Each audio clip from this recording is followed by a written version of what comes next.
Hello, welcome to the video.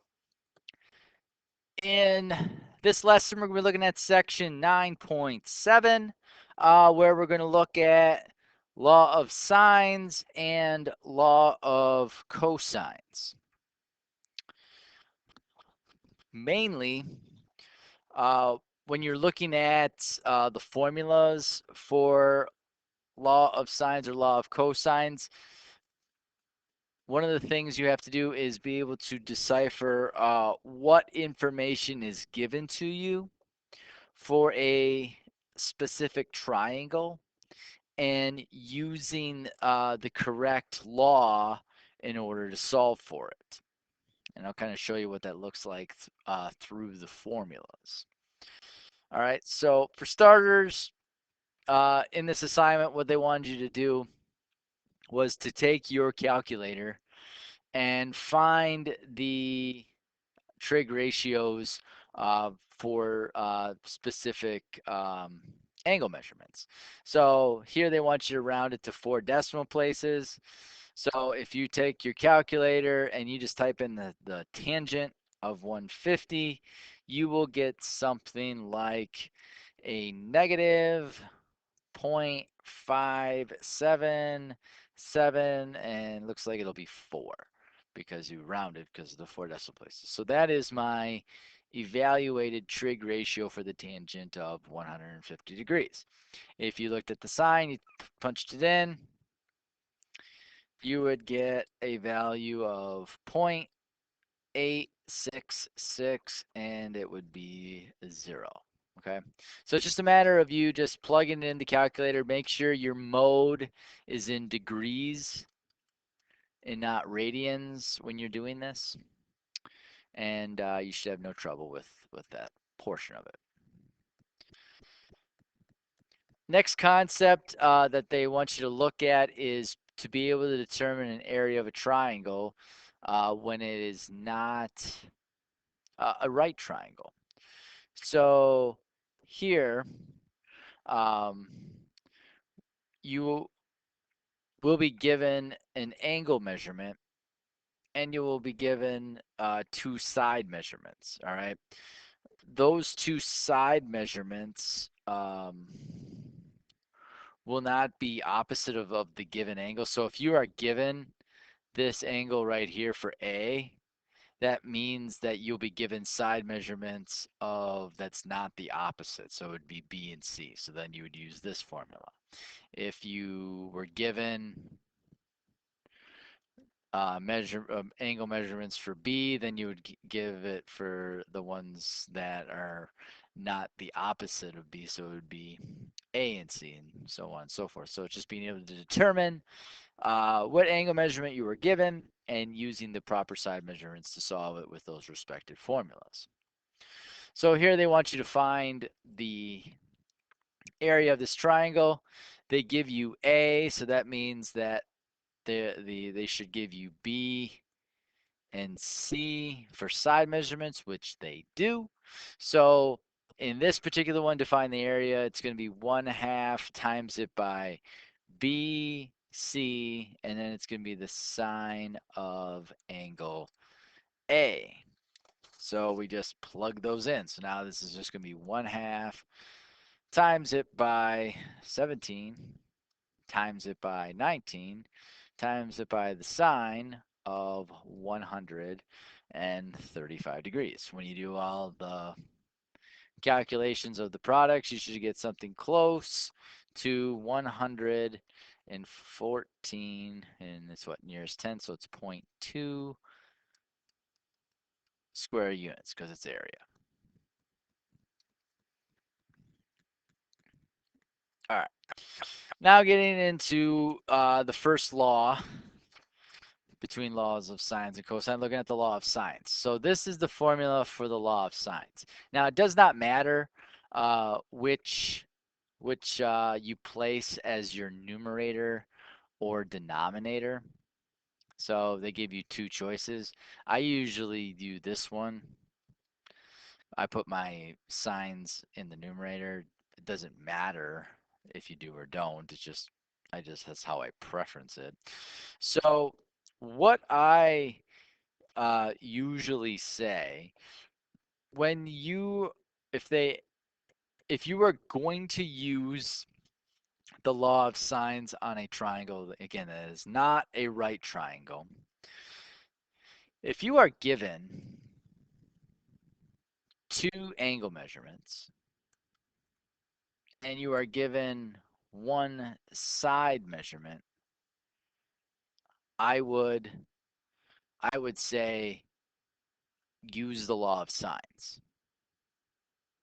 So as long as you have at least one side measurement and two angle measurements, use the law of sines to help you find the rest of your unknowns. So, for example, they're asking you to solve the right triangle. So, or not right triangle, solve the triangle. So that means they want you to solve for any of the unknowns. So what do we need to find? We need to find the measurement of angle A in this particular instance. We need to find the side measurement for A and the side measurement for C. Okay. Now, because the easiest one to find is going to be the measurement of angle A because we got two angles. So to find that measurement, we're just going to take 180 because of the triangle sum theorem, subtract it by 25 and subtract it by 107. We get a measurement of 48 degrees. So found that one. Now, in order for us to find these other two side measurements, we are going to use the law of sine. So again, looking at this, so I know 25 and I know the opposite measurement of that. So we're going to use the 25 degrees and the 15 for the most part to find our unknowns.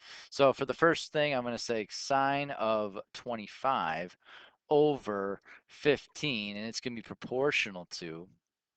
And since I know the sine, I know 107, that's going to help us find our unknown value of C. So when I do the cross products of this, I get the sine of 25C is going to be equal to 15 times it by the sine of 107.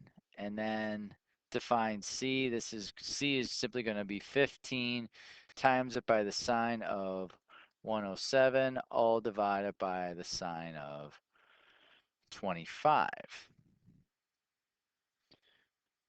All right.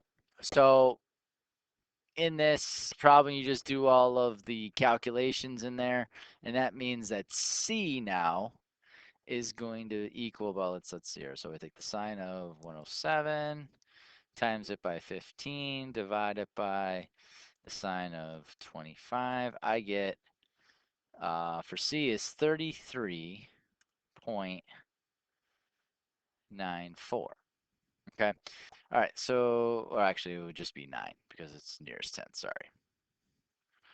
So next, we are going to be asked to find the value for what letter A, the side A. So what we're going to do now is I'm just going to write in, I'm just going to use again the sine of 25 over 15. That's going to be equal to now the sine of, we know that angle A is 48, all divided by A. This is one of those situations where even though we solve for A, we need to use it in order to get something else. So it makes sense. So now we do the cross products. I get the sine of 25 times A is equal to the sine of 48 times it by 15.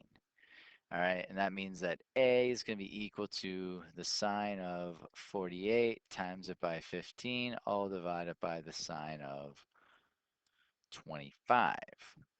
So doing the math here, I got the sine of 48 times it by 15, all divided by the sine of 25, and I get 26.4.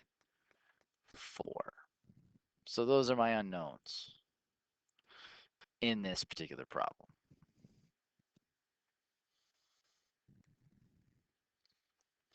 So in questions 8 and 9, again, you're given two angles. So it looks like I got two angles here and two angles here, and I got one side.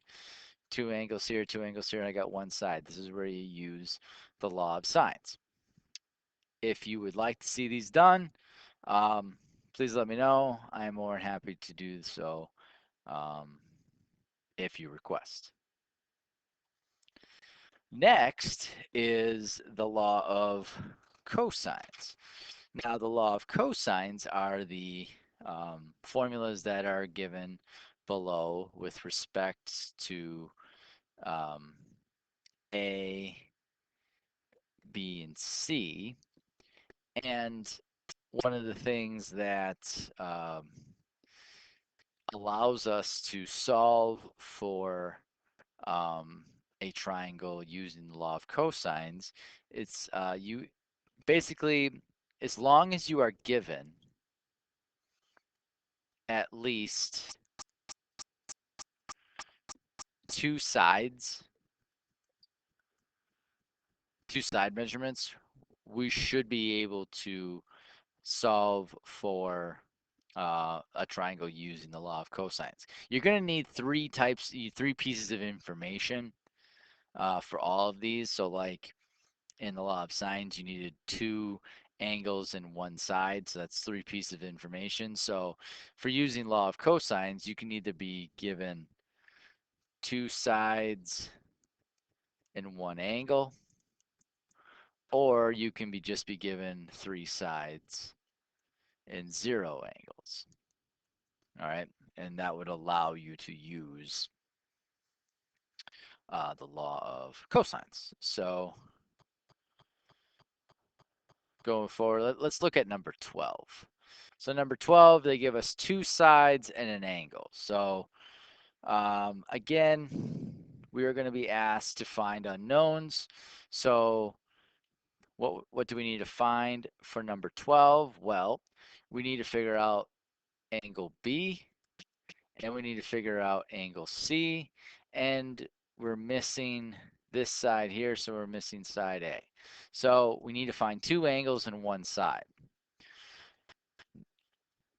Because we are given the measurement that's opposite of A, let's use that to find this value here. So I can say that, oh, A squared, which again, I don't know what it is yet, is going to be equal to B squared, which is 23 squared, plus C squared, which is 26, that's 26 squared, and it's going to be minus 2 times the products of B and C, so that's 23 and 26 respectively, and then it's going to be multiplied by the cosine of A, which is 114.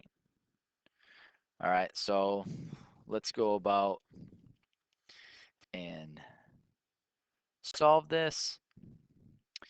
23 squared is what, 529 plus 26 squared is 676, and it gets minus by, we got a bunch of products, so it's got the cosine of 114 times it by 26 times it by 23 times it by 2. So it looks like I got, looks like a negative 486 point, we'll say 46, we'll say. So this is like plus plus, so now I got 529 plus 676 plus 486.46. I get A squared is equal to 1691.46. So now I take the square root of both sides, and I get a value for A that is about 41.1. So we rounded to the nearest, uh, rounded to the nearest tenth to get that value.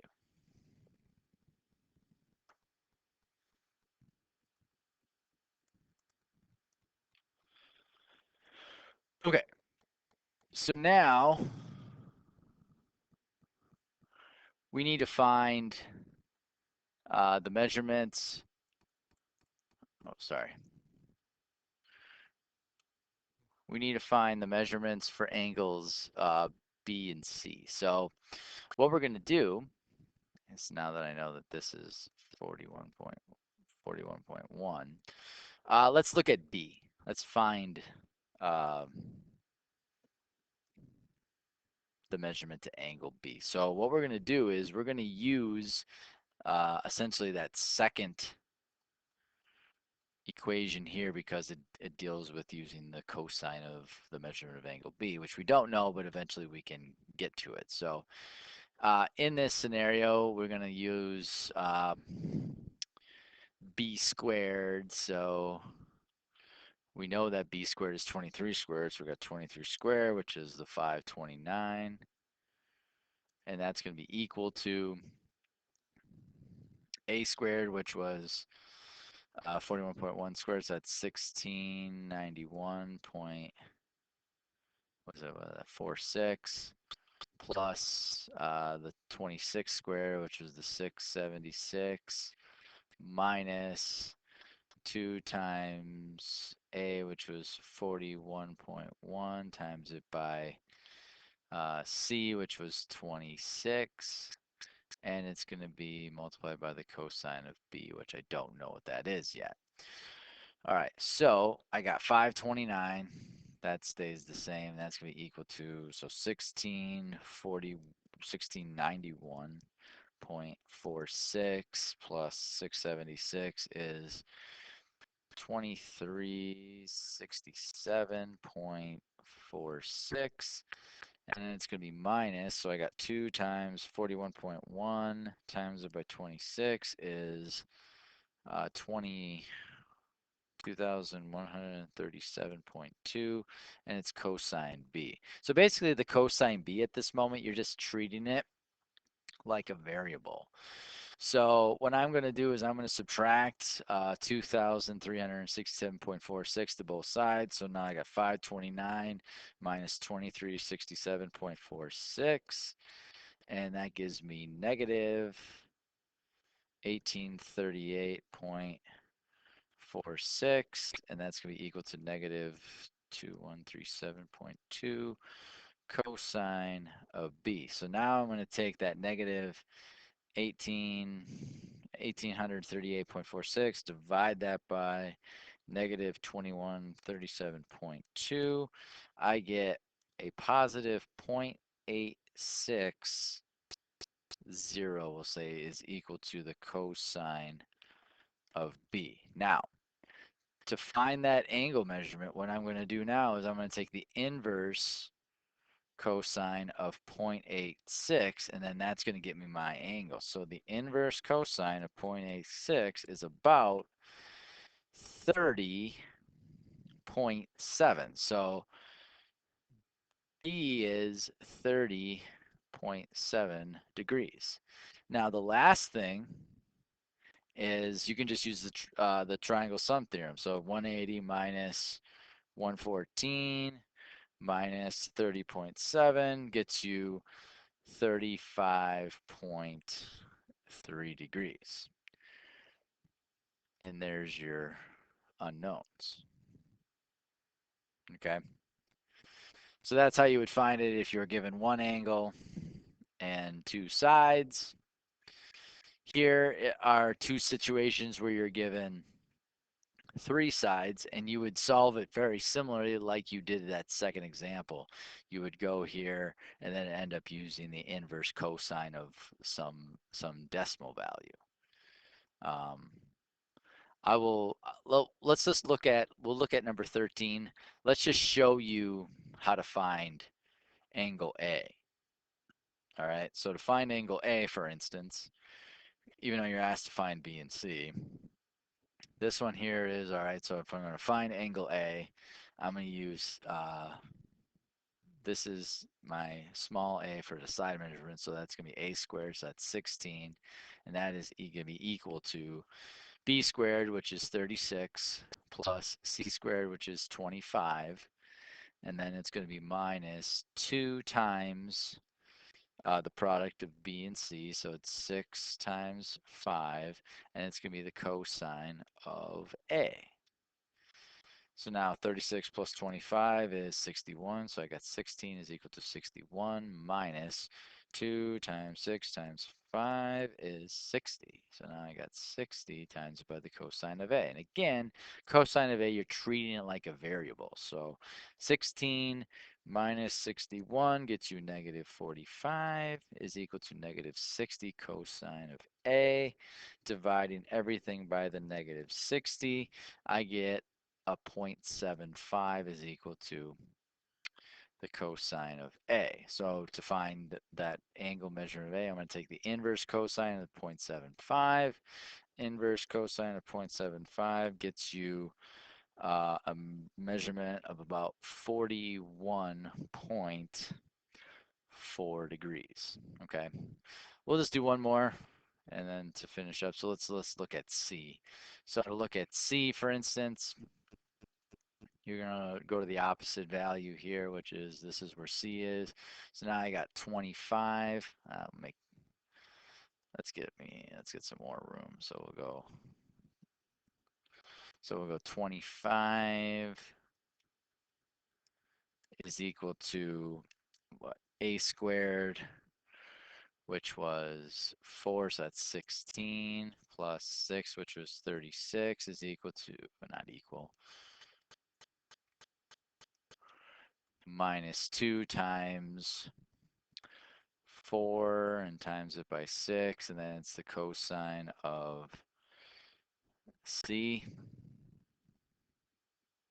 So again, 16 plus 36 is 52, so I got 25 is equal to 52 minus 2 times 4 times 6, 48, cosine of C.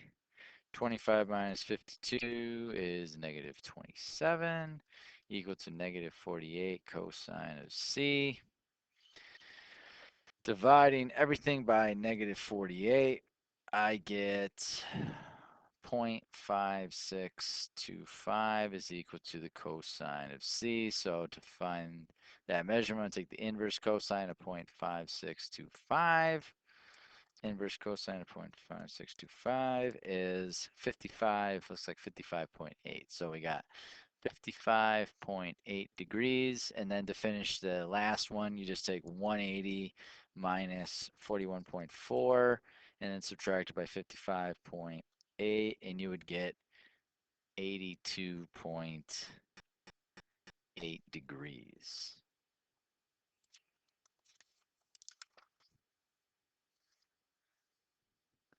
And that is being able to use the law of sines and the law of cosines. Hope this helps. Till next time.